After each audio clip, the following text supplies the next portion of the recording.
I've always been an emotional person, and for the most part this means that if I'm processing any emotion whatsoever, high or low, I'm probably crying.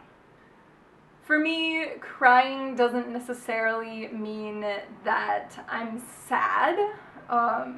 Crying could mean a huge range of things. Sometimes it means that I am sad, but more often it's that I'm upset or I'm angry, I'm overwhelmed, and it also goes onto the positive side as well. When I'm excited or exuberant about something, I'm just as likely to cry as when I'm upset or sad about something. This has always been true for me, but it can also be hard for people who don't know me to understand what's happening.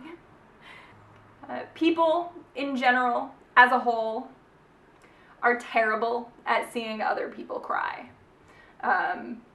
As the cryee, I know this pretty straightforward as a fact.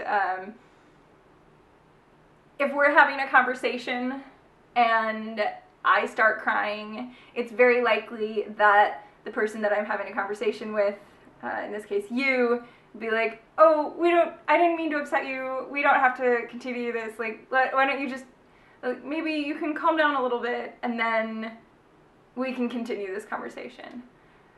The problem with that, though, is that if the conversation itself is the thing that's upsetting me, going away for a little while and then coming back to it won't necessarily change how upset I am. So if we pause the conversation for an hour, I stop crying, and then we come back to it, I'm just gonna start crying again. Like, if the conversation is upsetting me that much or is that emotional for me, it's very likely that it doesn't matter what you do about it, we're gonna have this conversation through my tears. This is why I am so grateful and I have so much respect for the people who can continue to have a conversation with me even if I am pretty much sobbing. So if you're one of those people, thank you. Because honestly, the truth is I have always been a crier. In elementary school, I was the class crybaby. I'm not proud of it, but it's true.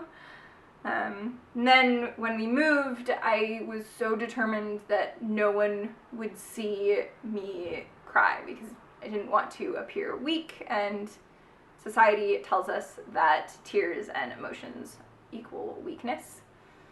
Later on in high school, I started to realize that that wasn't actually true. And I decided that I was not going to hide my emotions anymore. Once again, emotions are not always negative, which is something that anyone who has ever watched TV with me can attest to. I get really excited just as easily as I get upset about things. I would almost say this is even more true with TV, but I laugh very, very loudly. I get really excited very quickly if something good is happening. I do get angry very quickly as well, mostly with TV. It doesn't really translate in real life. It's not that I'm sad all the time, it's just that emotions are very, very high in my brain, and I've decided that hiding them is silly, and I'm just going to let them out in whatever form they may come. If you ever see me and I'm in tears, it's probably fine. Just something that needed to happen. Please, whatever you do, don't tell me to stop crying, because that's probably just going to make me more angry. And that will then be directed at you. So, emotions, yay! Thank you guys so much for watching. If you guys have not subscribed already, please do so. I would really appreciate it. If you are also a very emotional person, give this video a thumbs up. If you're not and you liked it anyway, you can still give this a thumbs up. So, thanks guys, I'll see you next time.